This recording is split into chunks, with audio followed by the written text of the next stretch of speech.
Hey everyone, welcome back to another episode of the Meet Kevin Show. In today's interview, we are going to be confronting the founder of the Hex coin, Richard Hart. I'm super excited to bring him on. I want to hear everything that Richard's got to share. He says he will talk to me and answer any questions I've got until I fall asleep. So I brought a monster and I brought a coffee, brought to you by StreamYard. So shout out to StreamYard, link in the description down below. All right, folks, welcome aboard, Richard. How you doing? I'm doing good. I'm doing very good. Awesome. So I want to know, Hex coin has Yeah. a lot of, it gets a lot of attention. Yeah. It gets a lot of both positive attention and negative attention. I want to Yeah. make it clear up front. I'm not paid for this interview. I'm not an investor in Hex or PulseX. And I want to understand from you, why do you think Hex coin has maybe the mixed reputation that some folks say it has? And then Yeah. how would you characterize it? Well, for the same reason that Bitcoin did. I was in Bitcoin since 2011. I used to mine it on my own computer. I would just double click an exe file on my computer and my fans would spin up real hard. And a few times a day, 50 Bitcoin would come into my wallet. That's $250,000. So In today's dollars, yeah. I think it's more actually. So 50 times 50K is, yeah, 2.5 million. I was off by a factor of 10. So, but the trick here is that back when I was doing that, they were only 50 cents each. So now I'm bragging about getting 2.5 million every few hours. But back then, you're getting 25 bucks. So you're really bragging about having 25 bucks and having held for a long time. So in Bitcoin, when I first saw it, I thought it was a scam. Oh, you guys are going to just print money out of thin air? That's not going to work. And then I saw it on Reddit when it was somebody sold their house for $1 for it. I was like, all right, that guy probably just lost his house. So then I saw the Wired News article where they were using it on the dark net.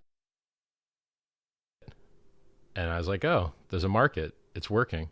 So I got in, and I got in at the top with everybody else. I helped make the top at $30. And then it went down to $2. That's like a 95% loss. Everyone said it was a scam. I thought it was a scam. But now we find out it's the highest performing asset that's ever existed in the history of mankind. It went from a penny to $69,000, a return of 6.9 million fold, 690 million%. And people are pretending like that didn't happen. That was a long time ago. That Bitcoin has had a price since 2010. It's 2022 now. That's 12 years. So you're making the analogy essentially that Hex is maybe, it seems like, an earlier form of Bitcoin. That, hey, look, you can still get Hex now, 28 cents or whatever, right? Yep. Now, one of the things you mentioned is that with Bitcoin, we don't print money out of thin air because we're mining it, deflationary currency, limited. Oh no, supply, it's not. No, none of what you said is true. That's all entirely false. Bitcoin is not deflationary at all. It is inflationary.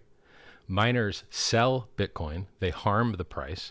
They buy electricity and mining hardware. So Bitcoin's all about decentralization. But in fact, there's only 5 or 6 mining pools that do all of the mining. And there's only 3 or 4 companies that make all of the mining hardware. And those are the people that make all of the money from the mining, because the economic theory that the cost or resources allocated to extract a resource will trend towards and approach asymptotically the value of the resource. And so as the Bitcoin price ratchets up, the wasting and destroying of the environment with electricity, which you could say Bitcoin's 80% renewable, fine. I used to be a Bitcoin miner. I know exactly how much I paid for my electricity, and I know exactly how much pollution it generated. It wasn't clean energy. So, and then the idea that a decreasing inflation rate is somehow deflation is hilarious. You're getting a less inflation over time, but the value dollar cost of that inflation is higher and higher because the price keeps ratcheting up because they keep on-ramping new users. So people now, always, you get this backwards. You described a cost and a negative externality, which is bad for everybody, bad for the environment, bad for the price, but you think that it's actually a benefit. And so you got to know the difference between a feature, a benefit, and a cost. And Bitcoin mining is a cost that's bad for everybody, and you don't need it anymore. There's tons of proof of stake networks for years, and they've all been less attacked and more secure than proof of work networks. And that's one of the big arguments that Bitcoin maximalists will have, is that Bitcoin is much more secure. And not. that is why we have proof of work, though in the future, once we've mined less secure. altcoins, we expect to transition. What I'm curious, though, for the difference in HEX is that HEX is a proof of stake coin. Nope. And we do have a set inflation rate. I believe it's 3.69%. Can you tell me why have any inflation at all then, if you're opposed to the mining style inflation in Bitcoin? Because you're essentially saying, hey, the cost of the shovels are going up, so it's becoming more expensive to actually operate the network rather than less expensive, which creates more waste. That's your argument. Why have any inflation then in the HEX coin? I think we've hit the uncanny valley. So it's like Dunning-Kruger for smart people. Cryptocurrency and trading are two things that have very high skill caps, and then like 130 IQ guys figure that they're good at everything else, so they'll be good at this. But in reality, they're just good enough to be dangerous. So let me clarify some things. First of all, HEX is not proof of stake. It is a hybrid proof of stake, proof of work. We use proof of work on the Ethereum network for transactions, and we use proof of stake just for inflation. Because of that, it's more secure than Bitcoin. Bitcoin's had 2 inflation bugs where anyone could mint as many free coins as they want. One of them was executed on the network in 2010, and they had to roll the chain back because someone minted 184 billion extra free Bitcoin. The same bug, created in a different way, reappeared 2 years ago and was discovered, instead of being exploited, by a Bitcoin Cash developer and responsibly disclosed to the Bitcoin core development team. He could have minted as many free Bitcoin as he wanted as well. And why do we keep getting inflation bugs in Bitcoin? Because it is spaghetti code that is not modular, that has no security audits, that has no written spec, and the wallet code touches the consensus code, touches the networking code. So when you try and improve the network, oopsie, you introduce an inflation bug. It's the most common and vile bug in all of cryptocurrency. XLM has had an inflation bug. Hacker dumped it on the market. Ravencoin had a 10% inflation bug. Hacker dumped it on the market. Bytecoin, Monero, inflation bugs.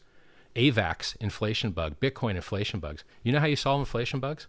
You lock your consensus code in a contract that can never be edited or changed, which is what HEX has done, so that you can improve the network all you want and you don't accidentally introduce an inflation bug. Bitcoin.org was hacked 2 months ago. Hex.com's never been hacked. The examples. Just a question for you while we're on this. So I know that HEX is built on Ethereum, Yes. ERC20, so it's a layer 2 solution. Are you essentially suggesting not really. that a layer layer 2 one. solution is hybrid because it inherits the proof of work of Ethereum? Or could you clarify that maybe for the Sure. viewers a little? You can only mint inflation if you had staked, and so inflation's proof of stake. But you can only also mint that inflation if you submit the transaction to the network, which requires proof of work. Now, all that will matter a lot less because I've already forked the Ethereum network and it uses proof of stake, and you can go use the testnet right now. And you can see all of your coins that you had on the Ethereum network for free, the world's largest airdrop, by changing one setting in your MetaMask. And then your keys, you don't have to sign up, you don't have to do anything. Your keys already work on my network. And the snapshot was from 2 months ago for testnet. It removes all of that energy waste. It removes all of those negative externalities. It has higher throughput, lower fees. It's amazing, right? So I'm telling you how it works now, but in 2 months, that won't even matter as much. See, like it's unmutable. We can't change it. The only thing we can do is give people free coins in another network, and then new users that on-ramp can choose whether to pay $100 to do a Uniswap swap and $20 to send an ERC20, or they could pay a penny on our network. And I think the penny is a better deal. So to be clear, the proof of work you're talking about is the proof of work of the actual Ethereum transaction, Currently, yes. not Yes. anything to do. Okay, Exactly. fine. Yeah. So now you've also described it, at least when you go to your website, you've described the HEX coin as a top cryptocurrency certificate of deposit, potentially even the first and maybe even only. Technically, a certificate deposit is a savings account that's FDIC insured. Do you think that some people might Not be really. confused by this? Well, it depends on where you live. So the term certificate of deposit is only popular in the United States. Every other country uses a different term. In Europe and Asia, they're called bonds. In Canada, they're called guaranteed investment certificates. And when you put your coat at a coat check, you get a receipt, which is a certificate of deposit. You deposited your coat at the coat check. And so cryptocurrencies attempt to do useful things online in decentralized, trustless, 100% uptime ways. And we make analog. So Bitcoin tried to be a peer-to-peer digital currency. failed entirely. And then it tried to be programmable money, failed entirely. However, it did digital gold really well and went up 6.5 million fold in price, which is a bigger market share and a bigger use case. So congrats to all of us. So even though Bitcoin failed entirely to be a currency, people still call it a currency. It's called a cryptocurrency, and it's even taxed as such. And thus, when we try and make something that approximates a certificate of deposit, in reality, there's very little similar at all. Certificates of deposit at your bank have very low volatility. The HEX price has went up 1,000,000% in 623 days and dropped 75% like 6 times. So it's extremely volatile. There's really no similarity other than we monetize the time value of money copying their parameters. So they give you 20% more interest every extra year you lock, and we just copied that parameter and put it on the blockchain. So a different definition of certificate of deposit. That's what I understand. Now, on this locking, my understanding is for people to earn their currently advertised about 40% yield, they have to stake. And these stakes come with lockup periods, which I believe you need to, maybe you can clarify this, unstake or unlock at a specific time. If you unlock too early, you lose half. If you unlock too late, you lose half. Could you explain this a little bit? Sure. What does somebody have to follow exactly to get their 40%? You don't have to do any of that. The vast majority of your USD ROI comes from the appreciation of the coin. The extra 40% year average, 38% currently, it's just icing on the cake. So instead of making 1,000,000% returns, having bought on January 5th of last year and sold 3 months ago, you could have made 2,000,000% returns, but you'd have an end stake period sometime in the future. So you don't have to end stake at all. You don't have to do any of that. The vast majority of your gains just come from holding the coin. Because sure. Let's call the like I'm a real estate guy. In real estate, people tell me appreciation is speculative. I want to know about the cash flow. Sure. What do I got to do to get that 40%? You can lock up between a day and 15 years, which is 5,555 days roughly. And you choose your term. If you choose shorter terms, then you're going to pay more to gas fees. If you choose longer terms, you get 20% more shares every extra year you lock, up to that 15-year maximum. The issue is, if you, at a bank, withdraw your money early, you're penalized. In this system, if you withdraw your money, you're penalized. Where does your money go? Well, it rewards the people that did what they said they're going to do. I call it the truth engine. And so we have one of the most compelling things in this currency is it monetizes the time value of money. It monetizes delayed gratification, which is the only long-term thing that works in investing or personal development. It has less negative externalities. I think I already mentioned that one. And it has a chart of future market supply. You don't know when Satoshi can dump on your head. You don't know when Mt. Gox can dump their 140,000 Bitcoin on your head. But in HEX, you know when people can dump on your head because they have a chart of releasing end stakes. And then when you create a stake, you can hit your end stake in a notch where no one else is end staking, reducing the volatility because there could be less sale pressure at that point. It's a very innovative feature. Furthermore, I think it's Nobel Prize worthy in that there is no financial instrument I'm aware of in the entire world that has caused people to lock up their funds for 8 years on average, period. If you get a house, you can sell it. If you get a T-bill, you can sell it. If you get a bond, you can sell it. If you lock up your HEX for 15 years, you can't get out your principal for 7.5. If you remove it before then, you'll get hit in your principal. If you go serve half, you'll just lose your interest, but you'll get principal back. It's very fair. Your penalty is directly proportionate to how much you lied about how long you would stake. And then if you don't end your stake on time, you have a 2-week grace period. Anyone in the world can call the good accounting function to stop you from being penalized if you're hospitalized or if you're in jail, or if you might want to defer income and not have a taxable event. Look, I'm not an accountant, not a lawyer. Get your own financial advice.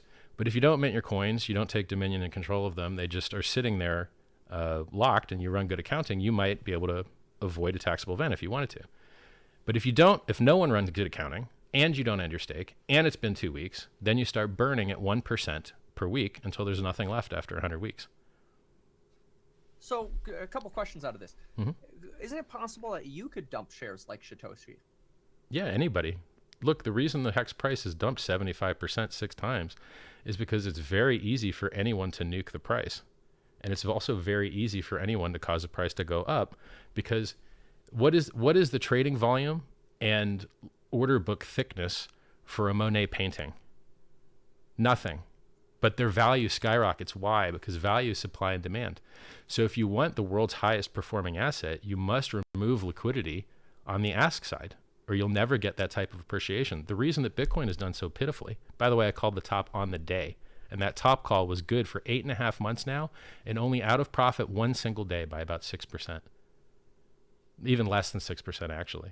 And I do that for free. I give away that knowledge for free. I did the same thing last cycle. I think it was, yeah. I think that. Yeah, that's funny. I had a call in January as well, April. That's funny. It was a CPI day. Coinbase launch. Easy buy the rumor, sell the news event, amongst other things. There you go. So this is interesting because, see, according to which I think y'all, and maybe you could speak to this a little bit too. According to Coin Market Cap, you've got a $50 billion market cap, which I think you have a different definition. But Solana has about a $55 billion market cap. The 24-hour volume on your Coin HEX is $29 million. Yep. The 24-hour volume on Solana is 100 times that at $2.8 billion. Yep. Are you suggesting that this lack of daily trading volume is actually good for appreciation? Oh, yeah. Volume is how you measure how much the users are being victimized. See, you, as a speculator, you don't make money on volume. You lose money on volume. Volume enriches two parties. Exchanges that want to see you causing volume to get hit with fees, and market makers that want to see you causing volume to pay bid-ask spreads and fees. But hold on. Speculators don't make money on volume at all. My understanding, and maybe, and this is where I just want you to fill in for the audience, is that if I have higher volume, I have tighter spreads because the order book is larger. If I want to sell a HEX and there's a lack of volume, then how can I actually get HEX out? What you're suggesting is that's not how that works. Hey, if you want to take it out, you get punished essentially, so you're incentivized to keep it in. Is that kind of the reverse psychology you're suggesting? Well, no, people just conflate all these things. So they conflate mistakenly that volume is related to order book thickness. Order book thickness is how good order execution you get. It's how much slippage you have to pay. And so if you go to matcha.xyz or 1inch.io and you say, I want to sell $1 million of HEX right now, let's go do that real quick. 1inch.io. Launch So DApp. I've never heard of this exchange. What is sure. that? So the majority of liquidity for Ethereum, the largest, thickest order books in the world, are online, on-chain. They're no longer in centralized exchanges, which is beautiful because this means that you can see who's buying, who's selling, what else they own, when they might have stakes ending, what they usually do when their stakes end. It's beautiful and open and transparent, the most transparent trading in the world. When you go on a centralized exchange, you don't know who you're bidding against. You don't know if it's the exchange or in-house market-making team. You don't know whether they're spoofed bids that'll get pulled to see you trying to get order execution. It's trash. Centralized exchanges are garbage. They make you beg for your own money. They get hacked all the time. Billions of dollars have been lost to centralized exchanges. So the majority of HEX trading is online, which is, by the way, why the volume number is so low. Because when these other coins list on centralized exchanges, you know what they do? They get fee-free trading accounts. And you know what they do with their fee-free trading accounts? They put tons of bids and asks in between the spread, and they do tons of volume, but the price never actually moves. It's disgusting. Yeah, I sense your frustration with the market makers. I'm not sure I agree with order book. With volume. Well, no, I'm going to give you the math right now. I'm going to give you the math right now. Okay, if you want to sell $1 million of HEX right now, 1 inch, right? 1inch.io. Well, this is your example, right? Well, this is just an order aggregator. So there's liquidity pools in Uniswap and SushiSwap. They're at about a 60 and 30% ratio, maybe another 10% in Bankcore and Balancer. And what you do is you spread your order automatically using these aggregators like Matcha.xyz or 1inch.io, which I have nothing to do with, and it spreads your order across all the liquidity to get you a better price. Because otherwise, you're going to push up the price on one order book, and then an ARB bot is going to come and sell down your high price, buy up the low price. You're just making ARB bots rich. So aggregators stop ARB bots from getting rich, and they give you more money because it makes you the ARB bot. So right now, if you were to sell $1.5 million of HEX, you'd get 3% slippage. If you were to sell $1 million of HEX, you'd get 2.65% slippage. Do you need to sell more than $1 million of HEX in a single market order instead of using a limit order and being the liquidity yourself and earning that fee yourself? Well, I don't think you do. I mean, I'm looking at your daily volume. I mean, this is almost similar to just saying 1 divided by, you know, the 24 or 29 whatever daily volume. You're about that 3% of the volume.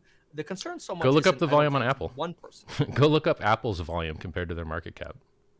Our volume to market cap ratio is very reasonable.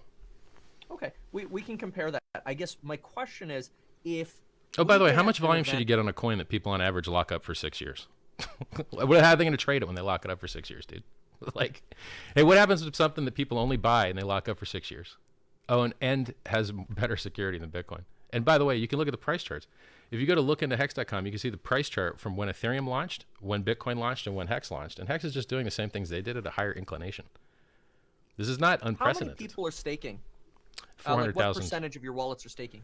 I think only 9.5%, which is So why if- the if ROI is 9.5% 40%. are staking. That means 9.5% is locked up. Yeah. So if 90% decided today I wanted to sell some and our volume, Oh, the price would go to quadrupled, zero. but we didn't have a large order book. Yeah, the price would go to What zero. would happen then? As a matter of fact, I think you could drive the price close to zero if, 4 or 5 wheels wanted to do it. Isn't that a concern? Yeah, it is a concern. You know what else it's a concern in? Bitcoin, which drops 85% every 3 or 4 years. Ethereum, which dropped 95%, which Hex never did. And Bitcoin, which dropped 65% in 14 days for COVID. It's a concern for all cryptocurrencies. I'm the only person in crypto that tells you that all of these things drop 85 to 95% sometimes. Hex just dropped 80% a few weeks ago. Now it's up 250% in the last 14 days. You want the highest performing asset in the world? Volatility is the price you'll pay. A million percent in 2 years? You're going to have to pay a volatility price for that. It's an interesting argument. We'll maybe circle back. Ready? Watch So- this. You could have bought Hex January 5th of last year, sold it on a double, sold it on a double, sold it on a double, sold it on a double, sold it on a double, sold it on a double, sold it on a double, sold it on a double, sold it on a double, sold it on a double, or sold it on a double again. And then just be sitting risk-free with all of your extra profit. Like, I don't know. That sounds like a CNBC article. I'll If sell only the news you on would have those, right? invested $1,000. Well, but they're all true. Like, people say there's no free money. It's a complete and total lie. Let me tell you all the free money that's in crypto. I got Bitcoin for free by double-clicking an EXE 10 years ago. People that were in Bitcoin got Hex for free 2 years ago. People that were in Bitcoin got Bitcoin Cash for free, XLM for free, Byteball for free, and XRP for free. Oh, and by the way, Hex users got 1inch for free. Uniswap for free. People that used Gitcoin got GTC for free. There's free coins coming out the ears. If you used that NFT platform, I can't remember what it's called, the most popular NFT platform, they just had a free airdrop for those guys on Solana. There's free money coming out your ears in this thing. But if you use the old logic that if it's too good to be true, it's not, you will lose millions of dollars of opportunity. This is the one industry in the world where the old logic, it doesn't work. Now, look, it's full of scams. There's tons and tons of scams, tons and tons of rug pulls. Things go to zero all the time. Bitcoin.org was hacked just a month or two ago. And I had to do a live stream because Satoshi doesn't have the balls to do one, or he's dead. So I have to save Bitcoin's users from Bitcoin.org, the core website. I'm the only one telling the truth in this whole industry. But then when I do interviews, people come at me hard like I'm scamming. I've been retired for 20 years. I write self-help books. I do self-help videos. Go look at the oldest books on my YouTube channel. I'm the Giving Tree. I call the top on the day for free. No paid group. I am the best person in cryptocurrency, period, by far. I've raised the most money for charity, 27 million. So far, you're being very transparent with the risks. Oh, yeah. I ask you questions, and you're transparently answering them. So, Yeah. so thank you. My pleasure. Now, and of course, it's up to the users themselves to make up their own decision as to whether they want to invest or not. Let's talk. I want to just briefly go back to this comment you made because I thought it was very interesting. I wrote it down. You said you have this Nobel Prize worthy system of essentially being able to get people to lock up their money for 8 years where they can't take out their principal for 7.5 without getting penalized. Is this attractive to people? Yeah, very, extremely. You see, people, I'll tell you the secret to cryptocurrency, okay? Because I'm the most honest person in this industry. The only thing that drives prices up is buying and holding. And getting you to buy and hold are narrative memes. And it depends on what memes you fall for. You like pretty JPEG pictures and you want to buy a serial number loosely related to a JPEG, which may or may not still be hosted on the internet. Millions of people are falling for that one. The price goes up. Okay. Maybe you fall for the throughput meme. We need more empty chains. Okay, maybe you fall for BSC or ETC, or hey, my new Pulse chain has got 4 to 10 times the throughput. Maybe you fall for that one. But in the end, you falling for a narrative meme that never came true anyway, like programmable money, you can't program Bitcoin to wake you up in the morning. Can't program it to do anything. It's a joke. Like peer-to-peer digital cash, nobody's using it for digital cash. You got to wait sometimes 3 hours to get a single confirmation. Get out of here. It's a joke. But all that matters, oh, by the way, you can't use it anywhere either. You can use it less places now than you could in 2017. But none of that matters. None of those narrative memes that everyone thinks is so important matters at all. The only thing that actually matters is buying and holding. And guess what? There's only two people that get rich in crypto. The people that buy and hold and the founders. Founders of exchanges, founders of currencies, people that buy and hold. Traders get wrecked. They get annihilated. They provide extra yield for the people that don't get wrecked. And so why don't just be honest about it and monetize it and pay people to do the only thing that works anyway, which says, you know what? They're going to inflate Bitcoin to pay miners to destroy the environment. Why don't we inflate HEX to pay speculators to hold the price up? And then we defend the network's price like Bitcoin miners defend the hash rate. And you have less negative externalities. People don't get wrecked by fees, providing volume to exchanges to make exchanges rich. By the way, isn't it a little disgusting that the Coinbase founder made more money than founder of Bitcoin did? The Coinbase founder made more than Satoshi did. And that's the opposite of decentralization. It's not good. I don't imagine you're very bullish on the Bitcoin Lightning Network, but so I'm not going to ask you about it's garbage. I'm going to ask you about Ethereum 2.0. What Sure. is that going to do to HEX? Well, it's a really good Is it question. even going to happen? It might not ever happen. And it's very poorly designed, and it's likely to have bugs.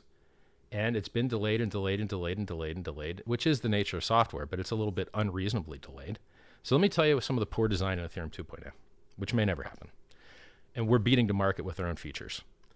Moving to proof of stake, awesome. Removes the destruction environment, removes negative externalities, but they did it wrong. Oh, and it helps the price because miners aren't selling it down all the time to buy electricity and enrich weird mining hardware companies in the middle of nowhere. So that's all good. The problem is that they introduced centralization, and it's already cost people $100 million. So to become an Ethereum validator, you have to have 32 Ethereum. Okay, well, that's 150 grand. You got 150 grand? Oh, by the way, guess what you're buying? A job. You have to have 150 grand of Ethereum and run a server that never has downtime or you get penalized. So you have to have always uptime. If a cosmic ray bit flips your memory, you lose money. So you got to move your servers underwater or under. Anyway, so the point is, what do people do? They don't want that job and they don't have 32 ETH, so they give their keys to somebody else. And guess what happens when you give your keys to somebody else? They steal your money or they get hacked and your money's lost. So a company out of Israel called Fireblocks was taking people's Ethereum and putting it into the Ethereum 2.0 staking contract that will give you yield. And guess at some point in the future. And guess what? They lost everybody's keys. And so what did we do in PulseChain, pulsechain.com? We said, you don't have to have 32 Ethereum to be a staker and to be a validator. You can just delegate your votes to another validator and you'll make a cut of the fees. And that's it. And so now everyone holds their own keys and it's decentralized. And if this guy goes offline, you don't lose your entire stack. You know, it's just a better design. Furthermore, we've got battle tested software that already works and people have lost hundreds of millions of dollars to find the bugs and fix them. When Ethereum 2.0 launches, I bet you there's going to be some bugs that people lose a lot of money to find.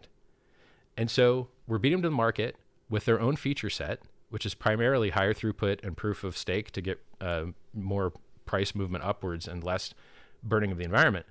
And, you know, our testnet already works and you can go see your coins on it right now. And our mainnet should be in about 2 months.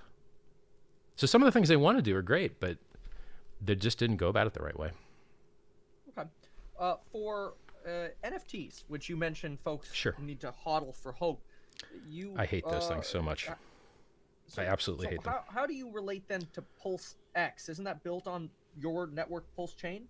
So basically a good analogy is that Pulse Chain is a fork of Ethereum. That, oh, by the way, it's only deflationary. It burns 25% of the fees and it doesn't have to mint new coins to pay miners. Even in Ethereum 2.0, they still inflate to pay the rewards. So we still have better tokenomics, even if Ethereum 2.0 was going to launch tomorrow. Pulse X, so Pulse Chain is similar to Ethereum, very similar, like, you know, almost bit for bit copy with a proof of work rotation and improved game theory in the tokenomics. Pulse X is similar to Uniswap. It's an on-chain exchange that also burns fees. And it's unique in that because we're inflating 1 million times the supply of ETH when we fork it and just giving those to the people that sacrifice to support free speech. In Pulse X, people can sacrifice to support freedom of movement and assembly, some rights people forgot that we had. And then you airdrop all those people that sacrificed the free Pulse X tokens. And so those guys are going to get, because the supply of Pulse is 1 million X higher, it misprices all of the ERC20s, which are now called PRC20s in the Pulse chain. They're all mispriced because their market cap of the Pulse is inflated 1 million X. So you have to drive up the prices on the automated exchanges 1 million X. In order to do that, you have to add 1,000 times more coins on one side and remove 1,000 times on the other side. 1,000 times 1,000 compounds to 1 million X. And so now the AMM price fixer bot has a ton of PRC20s. It puts those in liquidity on the PulseX pairs, and now you've got the most liquid fee-burning exchange on that whole network. And then you mint an extra coin to provide incentive for people to bridge in their ERC20s to back the value of the PRC20s and earn that inflating token as a reward, which helps us reduce the Ethereum fees by reducing their load by removing their users. Essentially, you're like you said, 1 million Xing and then deflating from there. But that's the hardest concept that we've talked about, and I'm amazed that you actually got that. Like that is the hard, like that is a really hard one to explain. And congrats on getting that, because I probably didn't do a good job explaining it. No worries. But I want to ask you, and thank you. But PulseX is also going to have NFTs, and you don't like NFTs. Oh, right. Yeah. Oh, it's going to look, man, every new chain that launches is filled with scams. And we already see people using the Pulse name to create their own scams on BSC. Pulse Moon, Pulse Shib, Pulse Doge, Pulse whatever. Like, people are so excited about Pulse that if you stick the word in anything, people are buying it. So, and I hate that. Just because I'm launching Consensus Network doesn't mean I like all of the garbage that people are using it for. So, when's the last time you saw it? Go ahead. Is this yours? The PulseX.com? Yeah, it's just a fork of Uniswap. IO? No, somebody else's. And I don't like it at all. So this is somebody else's? Yeah, I don't like it at all. Listen to me. Okay. They're going to have a 10% fee to get in and a 10% fee to get out. So if you even ever buy the coin ever, you've already lost 20% on paper. That disgusts me. Cryptocurrencies are supposed to be efficient, which means reduced fees. How could losing 10% of your stack to get in and 10% to get out make any sense? It's an obvious Ponzi scheme. And then it says that they're by hand manually going to hand a third of their money to SpaceX at some other point in the future, a for-profit company that may not even accept their money. It doesn't make any sense. It appears wildly to be a scam to me. Because I was going to ask you about that. No, it seems like 100% scam, brother. At all. No, like if you wanted to see something that looks like a scam, that looks like a scam. It's unfortunate we have a similar name. This is actually your website, which basically is just a placeholder. Yeah. Okay. Right. So if you want to learn kind of that should become a non-placeholder within the next 24 to 30 hours. Well, that's soon. Why? Well, a lot of people, for whatever reason, really want to sacrifice before the end of the year. I'm not a tax advisor, but maybe they'd prefer to have less crypto at the end of the year. So getting the sacrifice phase up and running before the end of the year is extremely important, and it will be. It will be. So. Okay. So explain that. Sacrifice is essentially you lose your coins. Sending your money and you lose it. Yep, it's gone, and then you get something for free. And then maybe you get it back in the future. No, you get something for free, and maybe that free thing becomes valuable. Now let me tell you why that's important. If you get an airdrop, you owe money of tax. If you take dominion and control of an airdrop, you owe tax money. And so airdropping you something that's valueless is really good for your tax. Not an accountant, but go Google it. Yeah. So if you airdrop something at 0 and you lock in your price at 0 and you take dominion and control at 0 and then it becomes wildly appreciative, you're in the same situation as Satoshi. You don't owe any tax until you sell, depending on your jurisdiction, right? Some people never owe tax. So these things are. I talked to a CPA on that. It sounds like it's got wash sale written all over it, but then again, we don't have to deal with that until December 31st, I don't believe. So that's interesting. It's an interesting argument you're making. Well, there's other interesting things, like for instance, the 27 million that I raised for charity. I did that by allowing people to sacrifice directly to a 503c registered medical research charity, and then they gave a spreadsheet of what address caused what donation. And that's 100% tax write-off. And a lot of those people, they might not have, sacrificed just to support free speech. Maybe I found a way. I've raised more money for charities than anyone else in cryptocurrency because I found an intelligent way to do it. And let me tell you what the loophole is. The loophole is that if a charity directly gives you something in exchange for a donation, it is not a write-off. So if you buy a ticket for an event from a charity, it's not a write-off. Maybe services might be, but definitely products are not. And so the idea that a third party is the one watching the state of the world and rewarding you for doing something honorable is really unique and something I invented. And as far as the Nobel Prize worthy thing, yeah, it's important, man, because think about it. How much unfair taxation is going on in this world? Think about how much tax you pay. You get taxed on the money that you get. Your employer gets taxed on hiring you. You get taxed on being hired. You both have to forcibly pay extra fees. And then when you go to buy a product, there's tax on the gas that delivered it to you. There's tax at the point of sale. In the United States, you used to be able to buy on the internet without paying local state sales tax. Nope, they got rid of that too. Now you got to pay tax no matter where you buy something from. And they just keep ramping it up. Secret. I don't tell anybody. Oh, okay. Yeah. But I used to live in Florida. I lived in Florida for a long time. If you listen to my live streams, you'll hear European sirens in the background sometimes. So Puerto Rico. They've got a great tax structure in Puerto Rico. And if you can move there and pay 0% capital gains tax, I firmly suggest that you do so. Uh-huh. So why is it? Oh, you're still in America, by the way. Puerto Rico's in America. You get to keep your passport. This is true. Yeah. Why is it that you're not listed on Coinbase, Kraken, Binance? You're on the DeFi's, like, obviously Uniswap. You mentioned that yourself. Sure. And why is it that Coin Market Cap seems to, have this disparity with you on what your market cap is? They always have you above 200 in terms of rank. We're always 201. What's going on? Forever. Why do they not like you? They're a bad company, and we're not the only people they're doing that to. There's lots of coins that they do that to. So back in the old days, you used to be able to use exchange listing as a proxy for quality. And so you wouldn't want to rank things that would scam people. And then you would use the filter of, are they listed on a good exchange, to try and tell where quality is.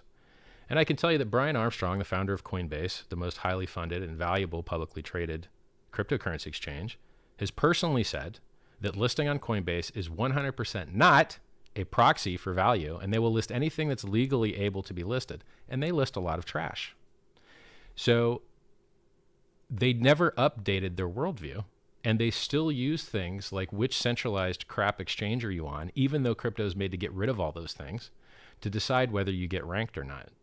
Furthermore, they don't even care to occasionally we do end up on the front page of CoinMarketCap because they're so not good at their job that they don't gatekeep us properly. And every once in a while, the engine sticks us where we belong on the front page.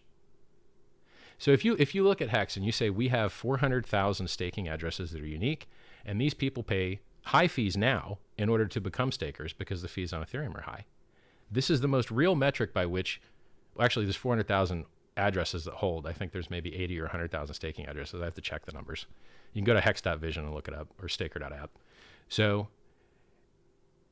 what cryptocurrency ranking would we be if you just ranked our community, or how many people have Hex tattoos, or how many people you see on Twitter threads that are Hexicans, or how many millions and millions and hundreds of millions of dollars of market sells has tried to nuke the price, and the buyers have just ate it all up. They don't care. When you go up 1,000,000%, people empty their bags and sell everything.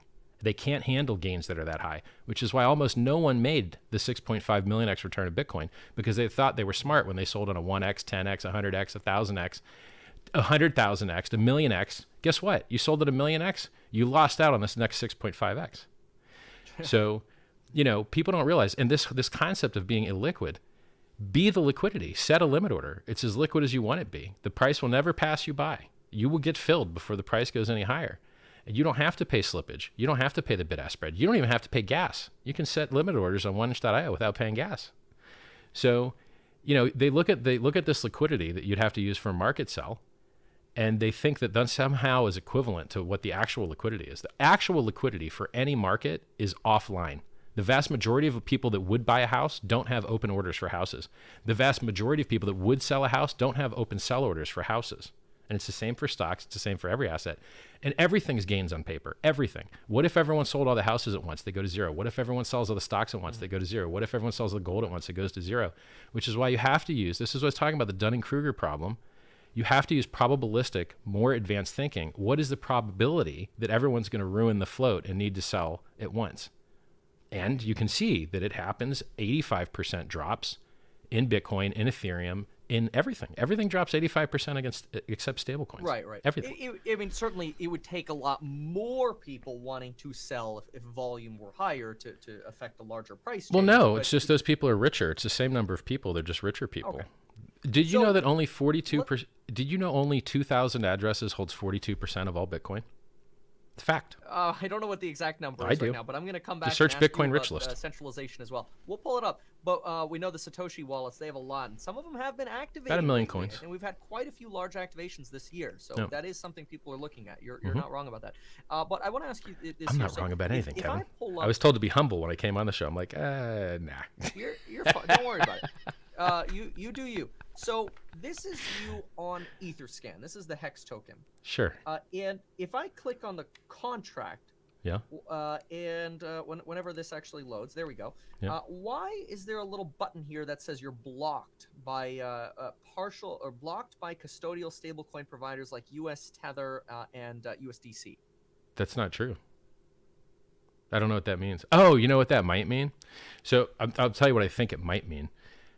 ERC20 standard behavior is that if you send coins directly to the contract, you lose them forever and no one can ever retrieve them no matter what, ever. And then people beg USDC and USDT to reverse those transactions on their behalf because they can, because they have admin keys.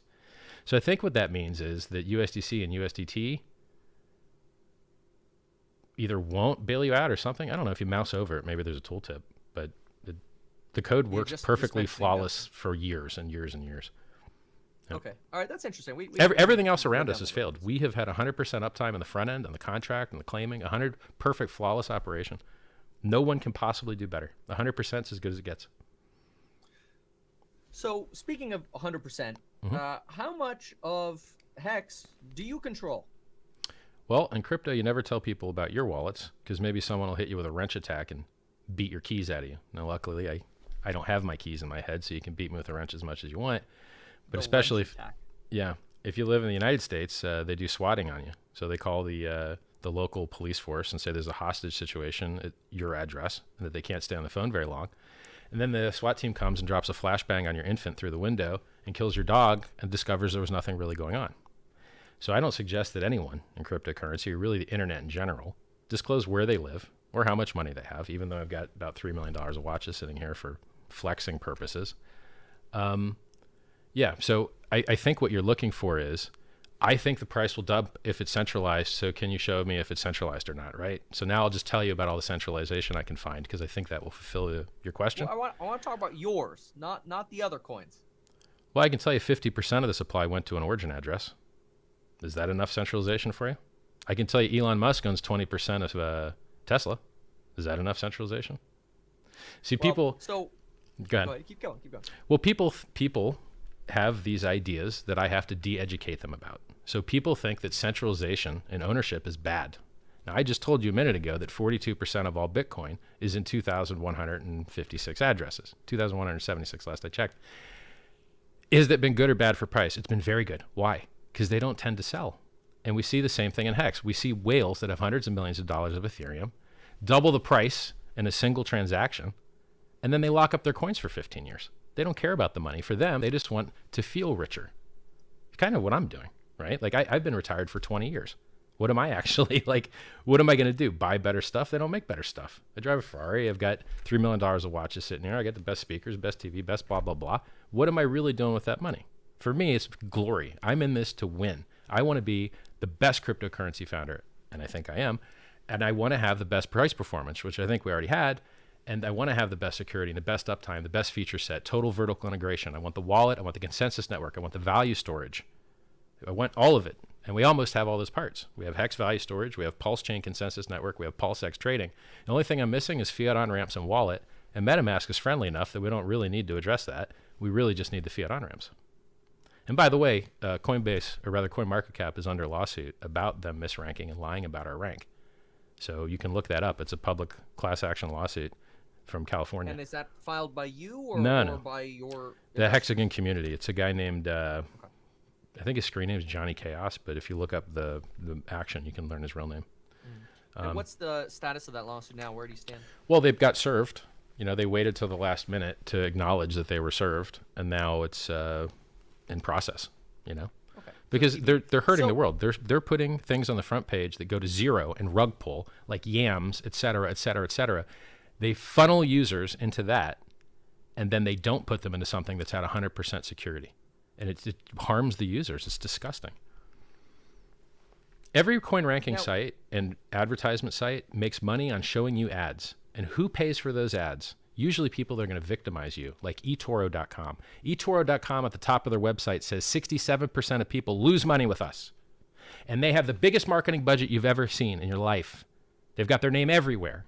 And how do they get it? By victimizing users, by making you increase the volume and pay higher fees, or shilling you coins that are actually terrible ideas. And those are the guys that get a free pass and buy all those ads. And who gets gatekept? The people that aren't victimizing you, the people that everyone wins. There's only 30 days of people, maybe 50 days of people in the entire history of Hex that could have possibly bought a higher price than the price is right now. Period. Everyone's in profit except for a few little guys. Okay. So what about, how do you respond to, and maybe they're wrong, but I want your opinion, on CoinMarketCap? The top 100 hodlers of BTC control about 13.5%, according to CoinMarketCap. Right here, 13.55%. Yeah, sure. They go to Hex, the top 100 holder accounts control 46%. And then there's also, which is just part two to this that I want you to address, both of them at the same time. There's also this talk about 170,000 accounts that were created roughly at the same time as your Origin wallet. That were then essentially airdropped 100 to 101 hexes. I think that there's been multiple airdrops. So I think the first airdrop was someone sent 250,000 addresses, which are the richest addresses on Ethereum, 101 hex, which at the time was like barely anything, to try and get around the gatekeeping and the censorship. So when you're being gatekept by centralized scumbags that profit on victimizing their users, which is every news site and every ranking site selling ads to people that hurt their users, when someone comes around to remove all the volume and get them to lock up their coins so they stop getting victimized and stop making exchanges rich and stop making market makers rich and stop getting rug pulled and exit scammed, when that comes along, it scares them because we're going to lower their profits. They're going to make less money the more people that are on Hex. So what was the question again? The difference in the top 100 hodlers. Oh, right. Yeah. So what you do is you've got to get the word out there. And what's one way to get the word out? Give people free money. Like you get coupons in the mail and the newspaper. You give them a little bit of free money. They take a look at what it is. They see if they like it. And then some of them on-ramp and get more. Just like we gave away free Hex to Bitcoiners if they did a free claim. This was somebody just giving away free Hex to try and on-ramp new users. And that happened months and months later. And then it was done again for people that were using the Monarch wallet.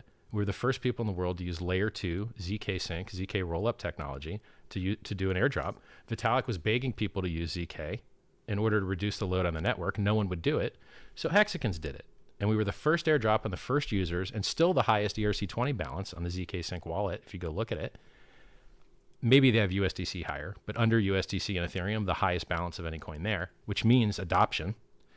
And then if you go in Monarch wallet, you can see the ZK sync balance. I believe it was also the first mobile wallet in the world to show you your layer 2 balances. We innovated all that. We invented that.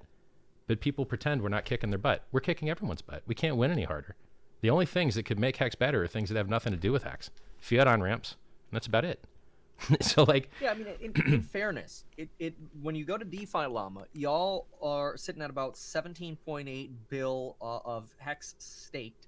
That's roughly as much as Terra Luna has on its own chain. And I think that puts you about 4th in total value locked on the Ethereum blockchain. So it's now not bad. Let's talk about this locked. Their locks are a lie. Everyone else's locks in cryptocurrency are a lie. If you have money in your wallet, is it locked? No. Okay, but then you deposit somewhere else and can remove it whenever you want. But now it's called locked? It's just in a different wallet of yours. It's not locked at all. But in Hex, when you're locked, you're actually locked. It's another example of everyone else lying and us doing it better. But then somehow magically people point at us and go, "Yo, you're bad." Yeah. And the other thing, I like people that call me a scammer. I've been doing business for 20 years, like retired for 20 years, had a car stereo store, a mortgage company, miracle cleaner, sex toy store. I had everything. Where's all the complaints? Where's the complaints about people that got screwed in anything I've ever done? Anything I've ever done in my entire life, everyone has got a fantastic deal. But I get still called a scammer. It's amazing. I'll just ask you. I read one thing about something about some lawsuit about Viagra. I wasn't going to bring it up, but I was one of the first people in the world to get sued for spam. I have nothing to hide. Okay. I was one of the first people, I guess, except where I live. And there's a lot of people that know, but they're just not on the internet.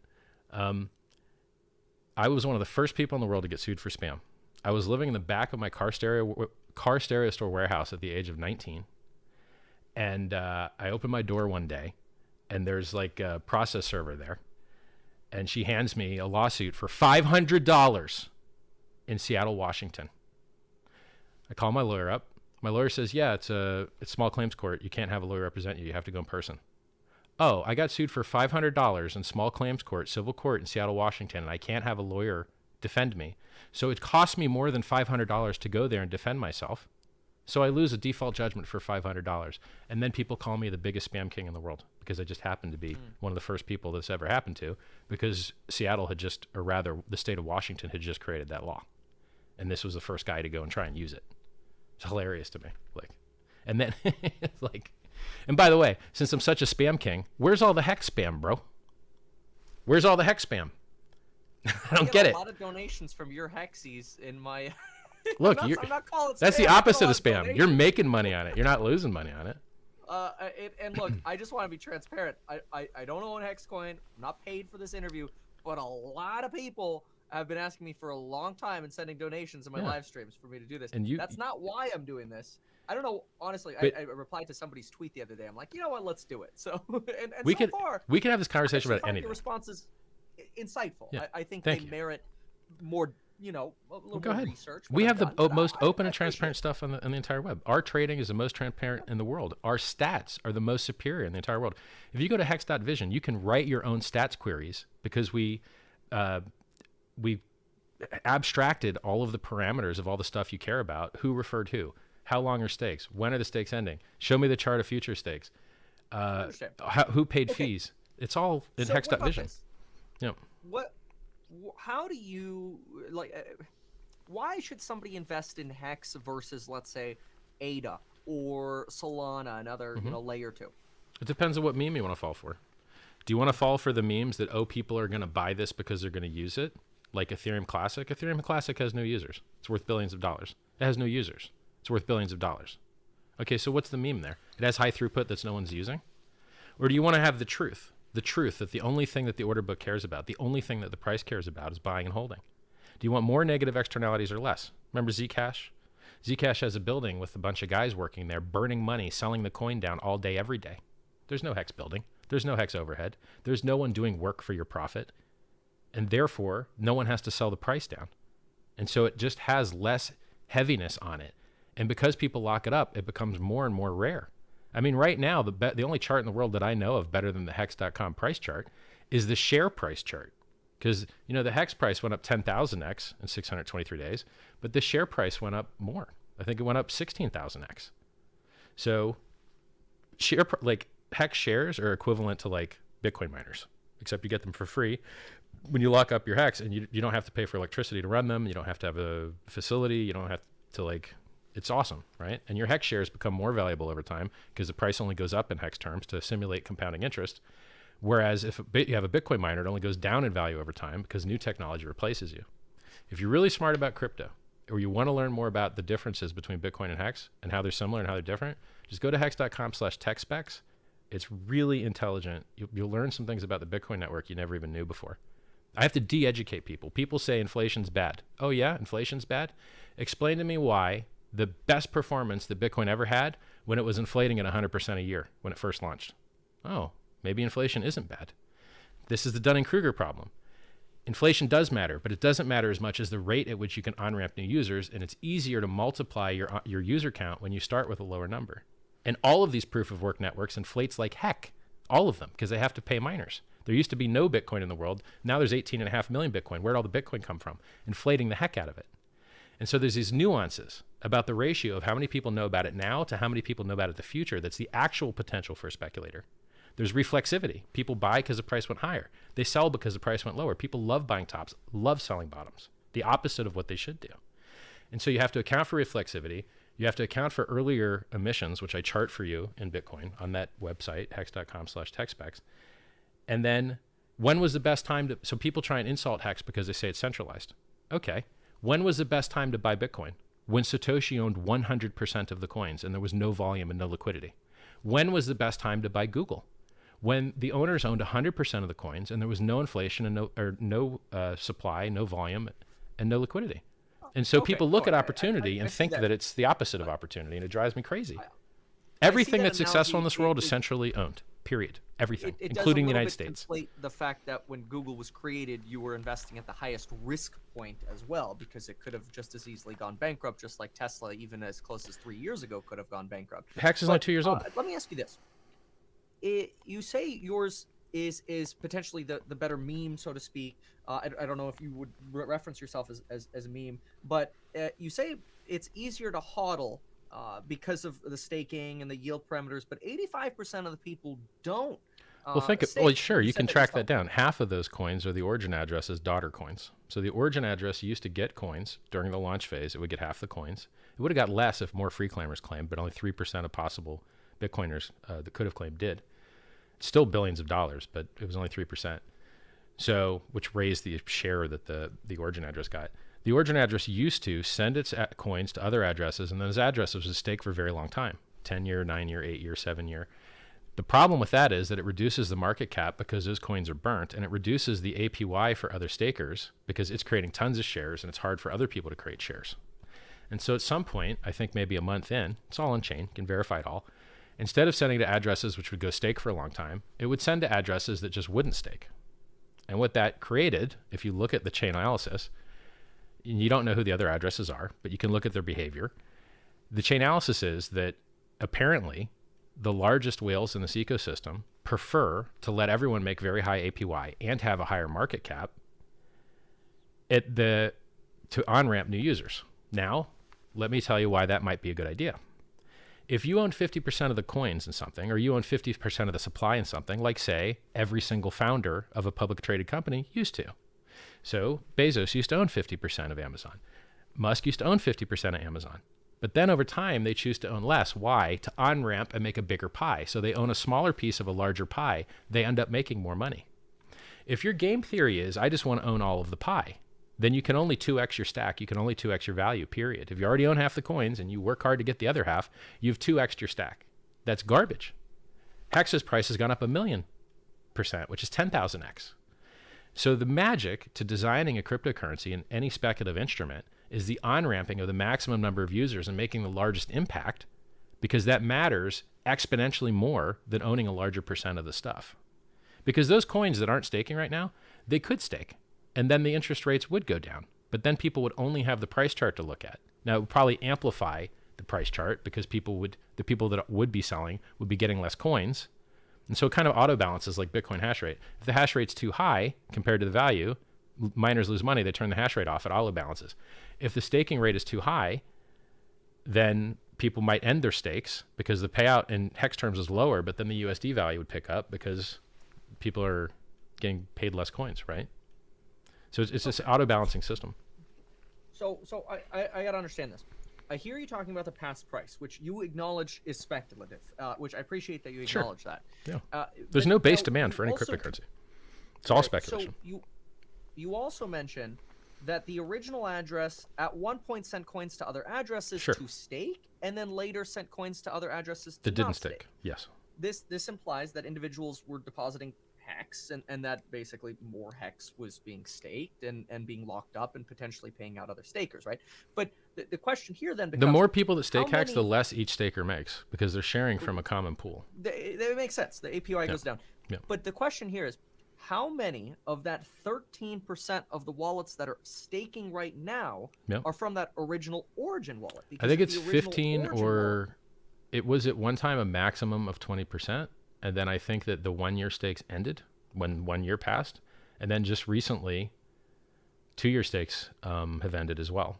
And so it might be down to maybe 15% of the total shares are in the hands of the origin address. And it would be even less, except the origin address daughters staked for so long that they got a higher multiple. So it took fewer coins to generate 15 or 20% of the shares because the stake lengths were so long. But if you do the chain analysis, the origin address has never sold a single coin ever. So when you see the price dump 65 or 75%, it's normal users doing it, taking profit, buying Lamborghinis and houses and golf courses. There's a lot of very rich people in HEX. A lot. A couple things to clarify here. You first of all, you're saying 15% of the shares, or of all the shares? Yes, 15% of the 13%. Yes. Okay. I'll make that clear. It gets reduced now, twice. Yeah.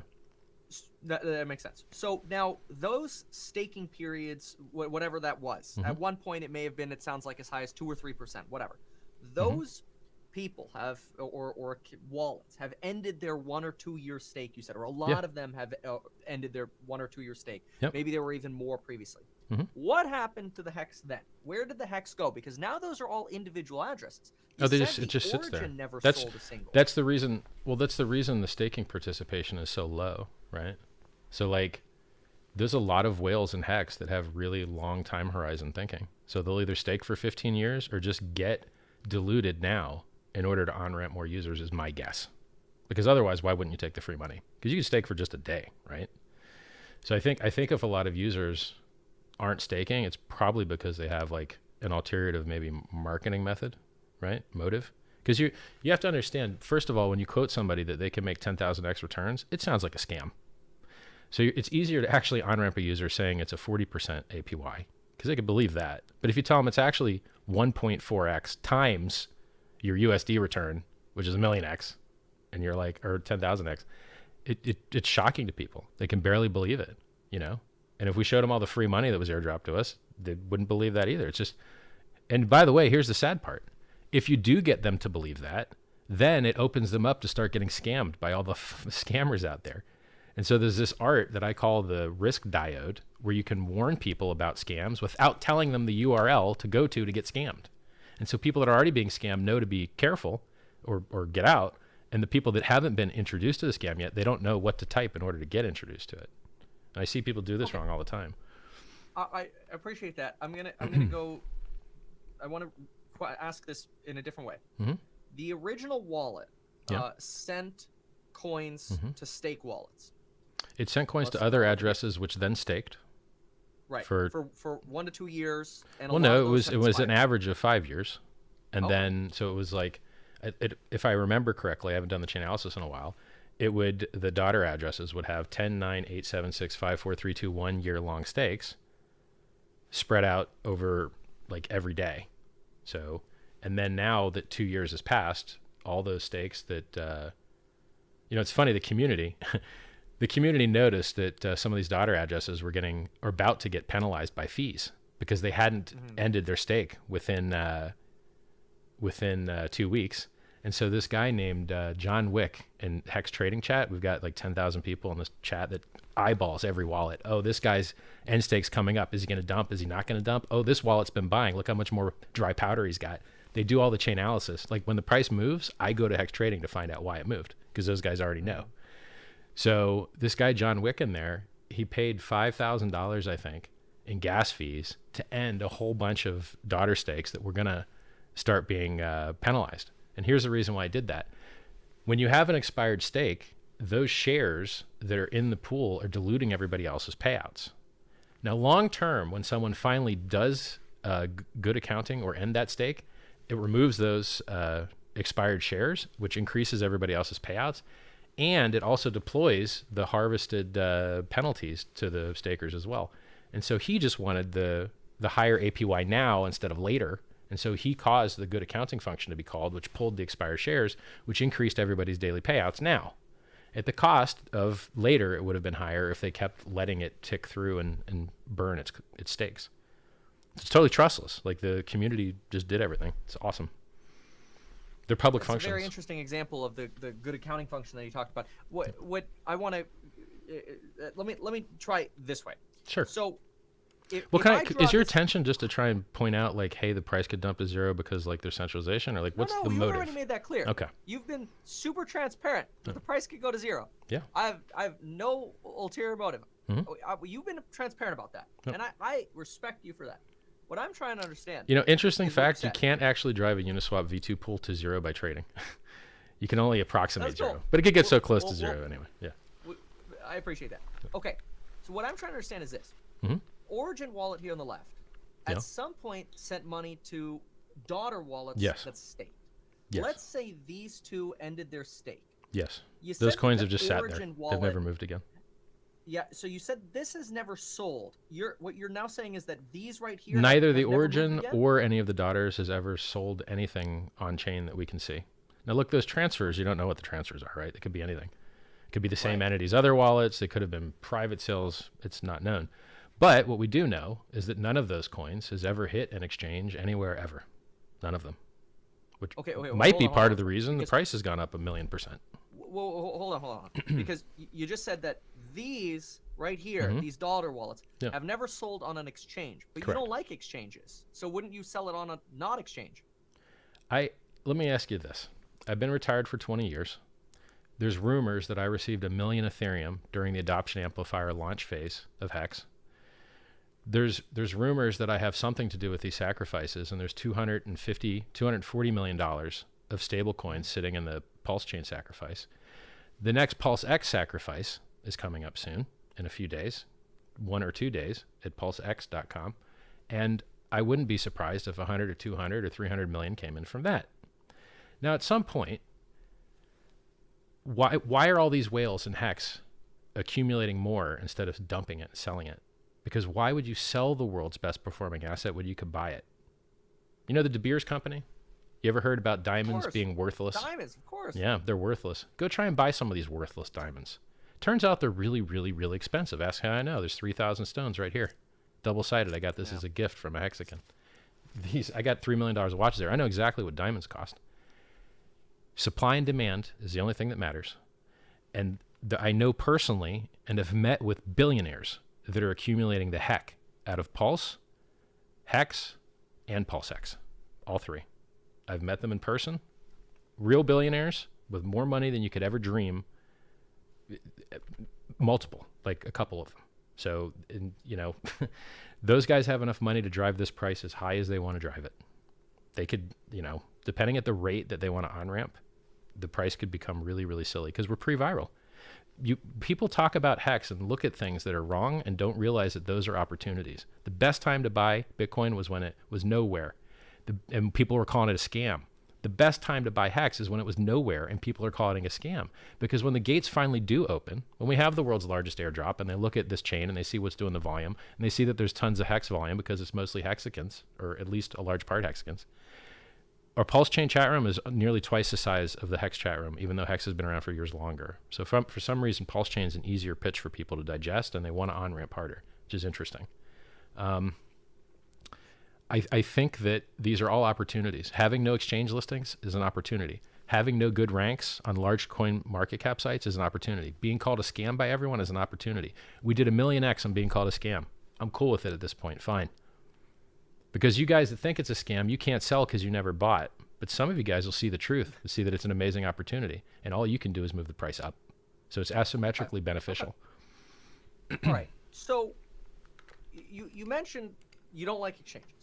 And you Well, it's regulatory arbitrage. It's disgusting. These guys, right? You prefer stuff like 1inch and Oh, yeah. the DeFi exchanges, 100%. DEXs, right? 100%. Okay. Absolutely. So, is it possible that these daughter wallets are selling on DeFi exchanges? No, it would be on chain. The coins have never moved. They've never moved. So, nothing that's gone They've from the moved Origin once. wallet has moved out of these daughter wallets. Never. Nope. Okay. So you want to talk about the number one hero, number one stunner, best holder ever? I would say it's those daughter wallets that are getting diluted to cause the market, or those daughter wallets that are getting diluted. And because that they're just sitting there. The market cap's higher and the APYs are higher for everybody. Which, by the way, who controls these? Nobody knows. Just like Satoshi. Who's Satoshi? Nobody knows. Did he ever dump the price? Nope. But somebody would have instructed the Origin wallet to send to these daughter wallets. So how do you know it's even a human? Maybe it's a DAO with voting. Maybe it's a machine. Maybe it's a foundation. Maybe it's an African priest. Who knows? Wouldn't it be important to know that there was a DAO, if there was a DAO? The vast majority of projects is trading is done by unknown parties. When you go to an exchange and you buy or sell, you have no idea who you're buying or selling against. In our system, it's more transparent, not less. So is the most transparent. Oh, by the way, I made Uniswap popular myself personally. I'm the reason Uniswap's popular because I am the one that promoted it more than Hayden Adams or anyone on his team. We were Hexicans, the majority of the volume and liquidity on their system for months. DeFi is popular because I made it so. Uniswap's popular because I made it so. And so for me to have the most transparent trading and then have to act like there's some type of shady hiding thing in here is weird to me. There's nobody with more transparent trading than us. Of the Origin wallet? I would never tell you that. Never. Okay.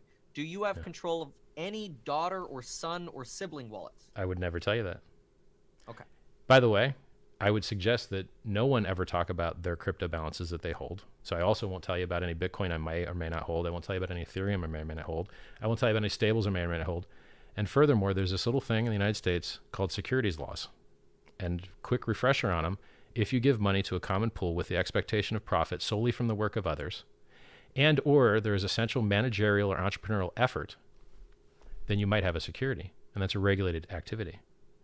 And so in anything that I do, you must have no expectation of profit from the work of others, period. Or you might have a security. And I'm not licensed to be issuing securities. So it's very important that people understand that when they sacrifice, they're doing it to support something that is a political speech issue. And if they happen to get a free token airdrop, congrats. Good for you guys. You got something for free. Okay. And the same thing happens with like these questions of what will I do? I will never do anything for you. Nothing. I don't work for you. And the Howey test is very happy about that. You know what everyone else does, by the way? Scammers. They promise you the moon and the sun and the stars, the opposite of what I do. And then they run away with your money. Do you provide any liquidity to these dexes? You can do the chain analysis on that. From what I see, the majority of people that provide liquidity kind of have a lot of coins I would never ever buy in my life. And I've been asking them to move their liquidity off the Ethereum pair to the USDC pair. And they're not doing that either, probably because they like the 2x higher payouts on the APY basis. So there's a ton of liquidity in the system. Do you provide any liquidity? I will never tell you about my money, ever. Never. It's a good question. I mean, I give you props for asking, but I'll never tell you about it. Okay. Tell me a little bit about the Pulse chain and the why Pulse chain? Why Sure. not continue with Hex? Oh, we still are. What do you mean? They amplify each other. I shouldn't say that to imply that you're Sure. stopping Hex. No, they Why amplify each two? other. So my Hexican community was being murdered by fees by Vitalik. And then Vitalik doubled our fees higher than other people's fees and gave other people better deal than us. Why? Because we do actual business logic. We're actually innovative. And so we need to read and write from disk. And so what he did was he increased the cost of reading and writing to disk by, I think, 15 or 20 fold. And so stupid scam things that don't do business logic and don't need to read and write from disk very much, they got a discount on their transactions. And then people that do have to read and write disk that are doing interesting things, us, we got penalized. And so it was bad enough that it became sometimes $40 to send a Hex transaction. That's not acceptable. Now I believe it's like 15 or 20, maybe 10. What can I do to save my people? In order to save my people, I need to get these fees down. Okay, how can I get these fees down? You can't. It's a limited resource with a public auction, and there's high demand. Period. Okay. So the only way to reduce the price is to increase the supply. So when you go to eat at a McDonald's, if it's full all the time, they'll build another McDonald's. If you go to a gas station, it's full all the time, they'll build another gas station. Because that's the only way you can serve more people. And so I needed to increase the capacity of a useful blockchain in order to reduce the Ethereum fees for everybody by taking some of the load off of theirs. By the way, there's a lot of coins that don't function on Ethereum anymore because the fees are too high. They'll have a home on the Pulse chain. And even all of the coins that may not like Pulse, we got your ticker, we got your code. The liquidity is going into a separate pool you don't control, so you can't pull it even if you want to. Some people could, like USDC and USDT could just invalidate all the coins. Their users might sue them for doing that, so they might not do that. Okay, another question. Sure. Are you aware of any institutions that own any HEX coin?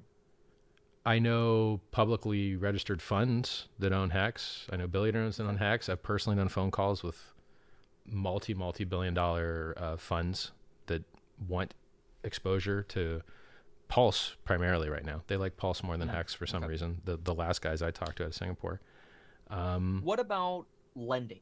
Is HEX marginable essentially? No, which is funny because now that means there's no pain in our chart. When you look at the Bitcoin and Ethereum charts, there's a lot of pain of liquidated shorts and a lot of pain of liquidated longs. There's a lot of people that lost a lot of hours of sleep and a lot of fingernails and a lot of relationships by losing money margin trading. And there's none of that in HEX because you'd never be able to long it and short it anywhere. So our chart's the most pain-free chart in the history of crypto. And I think another... Go ahead. Why does your market cap differ from like Coin Market Cap's market cap for HEX? Well, market cap... So here's another thing that's a huge scam in cryptocurrency that I'm the only person that'll tell you about. It's a good thing we talk because I'm the only guy that'll tell you these things. Everything drops 85%. Everything except stables. Ethereum dropped 95 gross. Circulating supply is what's supposed to dictate market cap. Right. Everyone includes Satoshi's coins, which have never circulated, never ever moved, ever, in the circulating supply, which is multiplied by the price to get the market cap. So market cap just equals supply minus your feels as to how much you think is actually circulating times last traded price. So in HEX, first of all, is it reasonable that HEX's market cap goes down when people perform the best behavior in the system of locking up their coins and burning them? So that if everyone locked up their coins and there was only one left, you'd have an extremely low market cap, but extremely insanely wealthy users? No, it doesn't make sense. Is it intelligent that Satoshi's coins, which have never moved, count towards market cap? But in HEX, so like Coin Paprika doesn't include 50% of the supply because they figured the OA had it, even though the OA has moved coins around. Even though the OA is staked and unstaked or through, daughter addresses or whatever. So, and I should be clear about that language. The coins that used to be in the OA and were transferred for reasons unknown to parties unknown, staked and unstaked, but the original location where they used to be was in the origin address. Other sites like CoinMarketCap, they never even have updated the supply for years or a year and a half. And so they have a supply left over from way back when, and they just stopped updating it to show that the supply had increased. Because they're bad at their job. It's very easy to go on Etherscan and look at what the market cap is. You go to etherscan.io, you type HEX, you click it, it literally shows you supply right there. Now, here's another thing that HEX does. When you lock your coins, it burns the coins, but in the contract, there's another thing called allocated supply, and that's the total of all the coins that exist plus all the coins that are locked. And so you could multiply allocated supply times last traded price. You could, it's basically this, the coin ranking sites adjust you by what they feel like adjusting you by, and they'll find some way to manually modify what your circulating supply is to just put you at whatever rank they want. Okay. And so for something that says it's a coin market cap ranking site, they're not ranking you by your market cap. It's a lie. According to you, what is your circulating or the circulating supply of HEX and the total potential supply, also known as the allocated supply, which you I think the total supply is like 660 billion I think the 660 billion is just the ERC20 supply that doesn't include the locked. And since about 10% is locked, you'd have to add like roughly another 60 billion. So you're maybe at like 720 billion total. And then it looks like the market participants have different behavior profiles. So it would appear that people that have never staked, you could assume maybe they just continue not to, because what would cause them to change behavior, right? Like we're making guesses based on chain analysis. Yeah, and it's important. What do you think is circulating? I mean, I think the most reliable number for people that you 100% know are retail users are the people that have stakes open. And So if You've if got you about 17, 18 billion staked. You mentioned you've got 60 yeah, but billion but locked. we Why is there a well we difference? said that 15% of that was OA daughters, right? So of the Well, of the 15% 9 of point the of the 20. rough yeah, so I think it's 9.76, but we'll call it 10. Of the 10%, these are great questions, by the way. I wish more people would get into the real math, because this is what the price cares about. It's a real math. On-chain verifiable real math. So if 10% are staked and 15% of those shares are actually Or OA daughters, Yeah. then you could probably remove those from your calculus for circulating. But look, this is a guess, right? They could stake at any point. We don't really know. They could sell at any point. We don't really know, right? No expectation. Because we don't know who they are. They Exactly. could be you. They could not be you. You got it. So, in general, people that have large stakes of things tend to act in the best interest of the things. You don't usually see people murdering their own bags. Like, oh, there's a goose that lays golden eggs. Let's shoot it in the head. It's not that common. So it happens, but it's rather rare. So I would say, what is that? So if you remove, now look, well, let's just remove the 15%. So what's 15% off of 9.76? Like 8%'s left? Yeah. So let's say 8% of 770 billion total is like what, 60 B? So let's say 60 billion times 30 cents. If you want to use the most harsh, like we're removing 90% of the supply here. Like that's a pretty harsh penalty. And I think what you'll end up with actually is what CoinMarketCap has, but let's do the math. 60 I think billion more importantly times is 0.30. the amount that About is 20 billion. I think it's 20 billion Yeah. cap. Yeah. So I think the harshest, remove all the supply you could dream, remove 90% of the supply, you end up with a 20 billion market cap currently. And by the way, if you want to do that kind of math, if you like low market cap gems, then that math is even better for the price, right? Because now it's 20 instead of hundreds. But that same I thing think applies to the multiple. If you what- measure what from the I'm day we interested launched, it's in- only like a 2000x. If you measure what from I the wanna bottom, it's know a 10,000. is- let's not care about the circulating supply. Sure. That 10%. I want to know about that 90% that's allocated but not circulating. Sure. Who has that? Nobody knows. But it's not that many addresses. Like, But it could be you. sure, could be anybody. Could be you. Okay, now maybe you might have an easy explanation for this. CoinGecko has your security audit at 63% as of October 23rd. What does Why? that mean? I have no idea. I have no idea. Yeah. Let's So hope we you actually have multiple audits. So we got a chain security audit that was done, but it's under NDA, so we can't release it. And we got an audit from CoinFabric as well, out of Argentina. Why would an audit be under NDA? Well, until you finish paying for them, so it works like this. You have to educate the auditor because they're not actually good at their jobs. Now, I hate to say that because I've got to go start looking for some more auditors for some more contracts soon. But in general, they're not actually good at their jobs. And so in order for them to audit your code properly, they have to understand your code. And then it takes your devs time to get them to understand what the code's supposed to do. And then they tell you the things that you could have just copy pasted from Ethereum developer security blog about reentrancy bugs and, saving gas using external instead of internal, or external only instead of public function calls.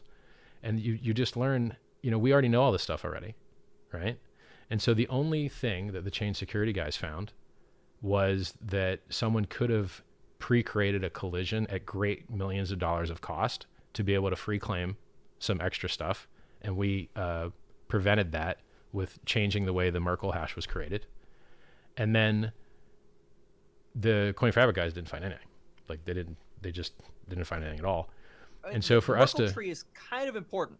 Can you go back up on sure. that really quick? What happened with the Merkle tree? Well, if you want a gas efficient way to... So for instance, it's very expensive to preemptively just shove stuff at people like a normal airdrop because you incur tons of fees. So right now, if you wanted to send an ERC20 on Ethereum, it's about $10.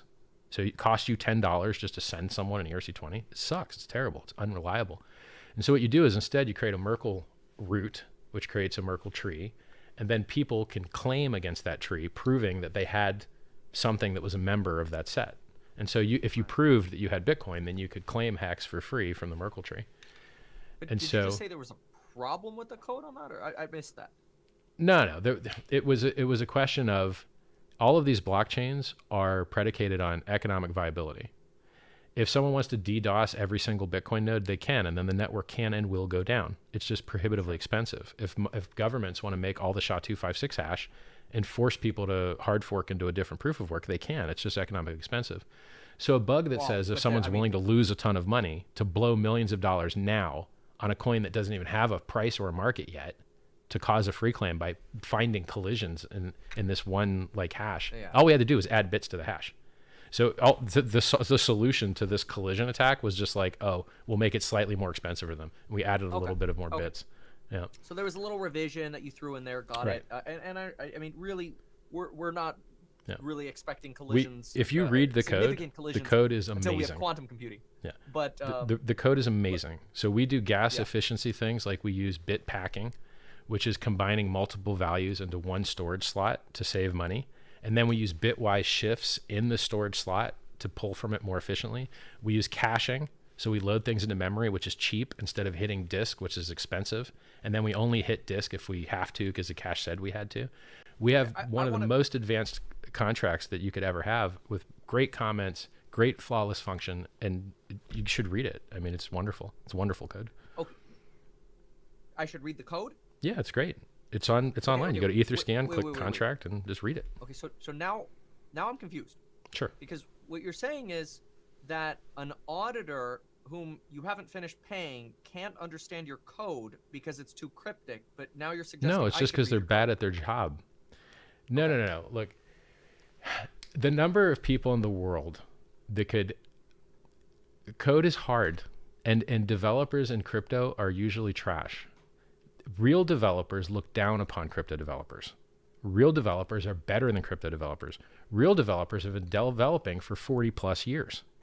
Crypto developers haven't. And there's like Solidity, the code that runs Ethereum, it sucks. And Geth, the software that we forked and everyone else forked, and that 90% of all Ethereum nodes use and 100% of all the mining nodes use, it sucks. And in order for it to become better, because it's open source, people have to force it to be better. How many, Ethereum brags about having 20,000 plus developers. Guess what? Those 20,000 developers just add extra load to the five that actually maintain the Geth, which is all the nodes, which is Ethereum. I've got more than 5 devs.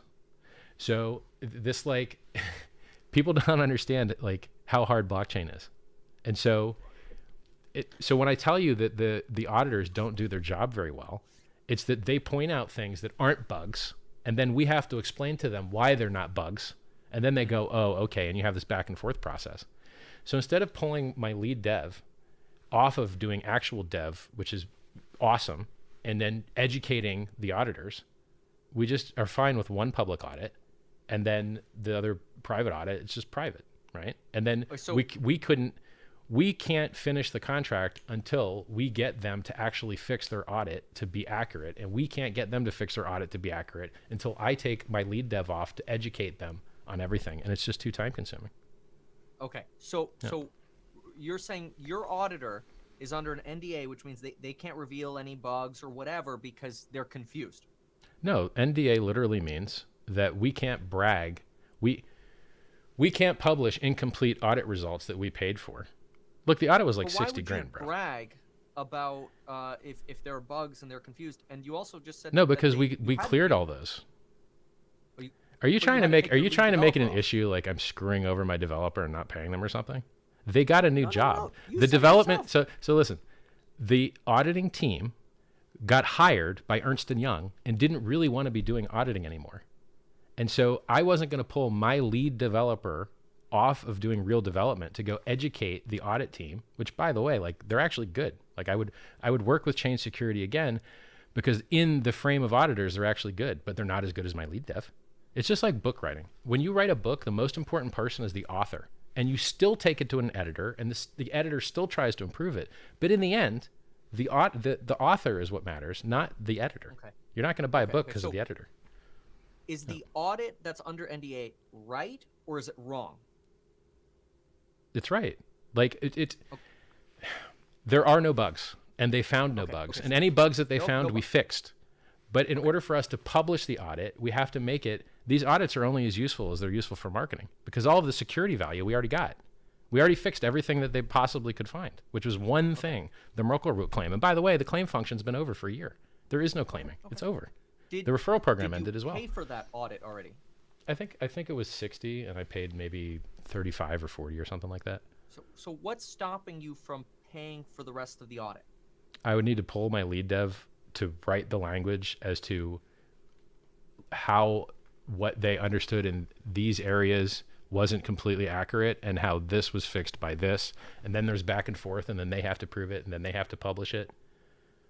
So, like, I could do it, but I'd rather... you disagree with some parts or want to add clarity? Well, no, we all agree that it's secure now, but they don't want to look bad having mentioned things that they said were bugs that aren't.